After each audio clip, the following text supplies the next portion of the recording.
warahmatullahi wabarakatuh. Kami dari kelompok 1 ingin mempresentasikan tentang studi kasus kekayaan Kota Bogor.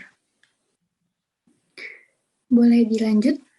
Nah, kita memilih tema 1 adalah hubungan antara karakteristik sosial ekonomi dengan partisipasi pemandu wisata dalam pengelolaan kampung wisata Cinangneng. Boleh dilanjut? Nah, permasalahannya adalah kegiatan wisata di kampung wisata Cinangneng yang satu ini cukup unik karena agrowisata dipadukan dengan wisata budaya. Kampung wisata yang dikelola oleh Hester Basuki di kawasan desa Cinangneng ini melibatkan orang-orang yang berpengalaman di bidangnya agar dapat mengoptimalisasikan kemampuan yang dimiliki. Keberadaan kampung wisata Cinangneng ini diharapkan mampu memecahkan permasalahan mendasar yang dialami masyarakat sebagai alternatif mata pencaharian. Partisipasi masyarakat dalam suatu kegiatan juga merupakan faktor keberhasilan dalam suatu program. Partisipasi dalam suatu program dipengaruhi oleh berbagai faktor, di antaranya adalah faktor-faktor sosial ekonomi. Boleh lanjut? Nah, aspeknya apa saja nih dalam sosial? Ada kondisi sosial responden termasuk dalam kategori tinggi karena tingkat pendidikan didominasi oleh lulusan SLTA.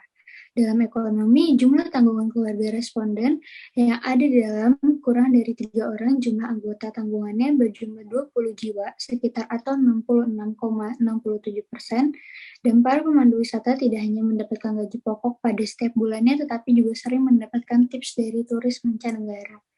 Dalam lingkungannya, tingkat partisipasi dalam pengelolaan kampung wisata Cinangneng, Desa Cihi, dan Udik pada tahap perencanaan termasuk kategori tinggi dikarenakan para pemandu wisata sangat antusias sekali dalam mengikuti pengelolaan kampung wisata Cinangneng, dari tahap mengambil keputusan untuk menjadi pemandu wisata dan seringnya menghadiri pelatihan pertanian dan bahasa yang dilakukan oleh pihak kampung wisata Cinangneng.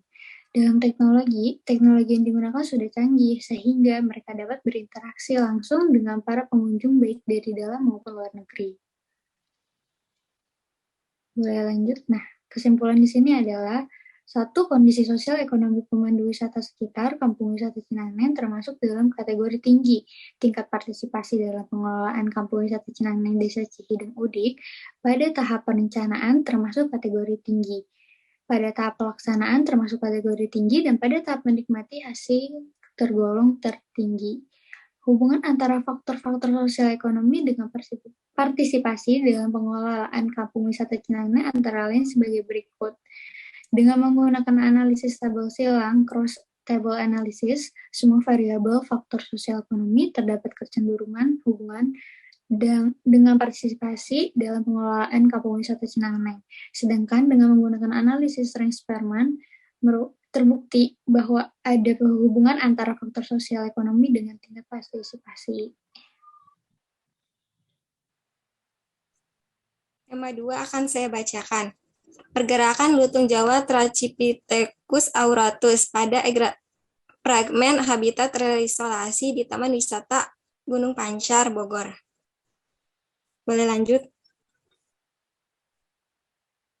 Permasalahannya, lutung Jawa termasuk satwa primata yang dilindungi oleh undang-undang dan populasi lutung Jawa diperkirakan mengalami penurunan lebih dari 30% dalam satu dekade terakhir akibat penurunan kuantitas dan kualitas habitat serta tingkat eksplorasi yang tinggi. Tingkat ancaman semakin tinggi dengan masih maraknya perburuan liar terhadap lutung Jawa. Degradasi dan fragmentasi hutan secara langsung menyebabkan terjadinya isolasi habitat, penurunannya daya dukung alam serta meningkatkan efek tepi akibat dari semakin luasnya batas pinggiran hutan yang terbuka. Kondisi demikian sangat mengancam kelestarian populasi lutung Jawa dan satwa yang lainnya. Akibat perubahan habitat yang terus terjadi menyebabkan stabilitas ekosistem terganggu sehingga satwa harus melakukan adaptasi untuk bertahan hidup. Dan pada beberapa kasus menjadikan spesies tertentu terancam kepunahan.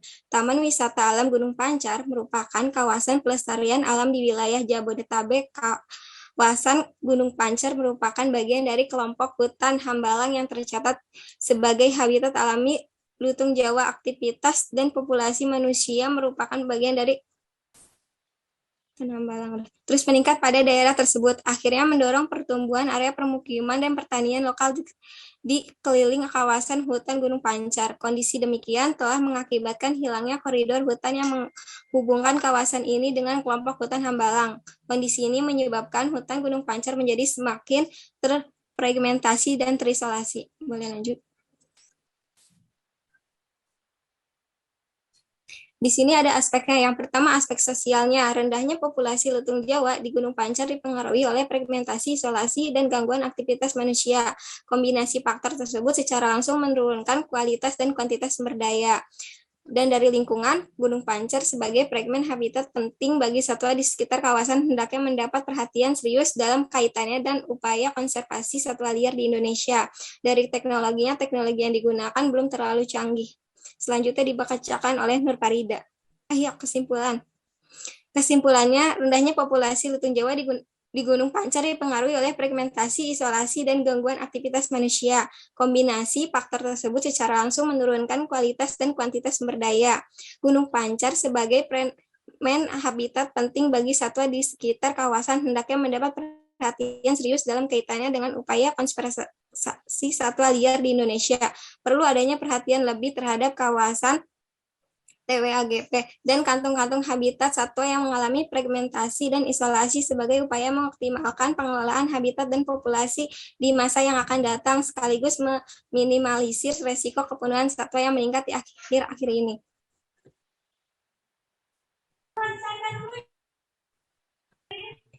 Selanjutnya, tema 3 yaitu hasil kekayaan alam Talas Bogor. Bisa dilanjut. Permasalahannya di Kota Bogor terdapat beberapa jenis talas seperti talas sutra, talas bentul, talas ketan, talas mentega, dan masih banyak lagi. Masa tanam yang tepat untuk tanaman talas Bogor adalah ketika musim hujan, karena talas dapat berkembang biak dengan sulur umbi, anakan, serta bagian pelapa daunnya. Namun, anakan tersebut perlu dibuang supaya induk tanaman ini dapat tumbuh menjadi besar. Masa umurnya sekitar 6 hingga 9 bulan. Tanaman talas Bogor sangat mudah dipelihara sehingga tidak perlu memerlukan waktu dan perawatan khusus. Sebenarnya tanaman talas sangat potensial untuk dikembangkan sebagai komoditas pangan yang bernilai ekonomis tinggi. Sayangnya pamor talas masih kalah apabila dibanding dengan beras yang merupakan makanan pokok orang Indonesia. Saat ini pemanfaatan talas Bogor baru sekedar dijual dalam keadaan segar saja dan diolah menjadi lapis Bogor. Karakteristik kalau dilihat dari aspeknya, di sini ada 4 aspek. Yang pertama itu aspek sosial. Kota Bogor memiliki kaya akan pengetahuan dan menghasilkan berbagai macam makanan. Dari aspek ekonomi, dengan kekayaan alam, tanaman talas Bogor dapat meningkatkan perekonomian masyarakat Bogor karena dengan pemanfaatan talas Bogor yang dijadikan beberapa produk makanan. Sedangkan dilihat dari aspek lingkungan, Bogor terletak di indikasi geografis sehingga bisa membudidayakan tanaman talas. Kemudian yang terakhir, dilihat dari aspek teknologinya, yaitu teknologi yang digunakan canggih dan modern, sehingga perkembangan bisnis saat ini semakin pesat. Salah satu bisnis yang banyak berkembang saat ini, yaitu bisnis yang berbasis makanan dan minuman. Salah satunya seperti lapis talas Sangkuriang. Kemudian kesimpulannya yaitu Bogor memiliki kekayaan alam, contohnya tanaman talas. Bogor juga terletak di indikasi geografis karena talas Bogor yang dipandang hanya tumbuh di daerah Bogor. Tanaman talas juga dapat dimanfaatkan oleh masyarakat sekitar, yaitu dengan cara pengolahan suatu produk makanan atau minuman. Sekian dari kelompok kami.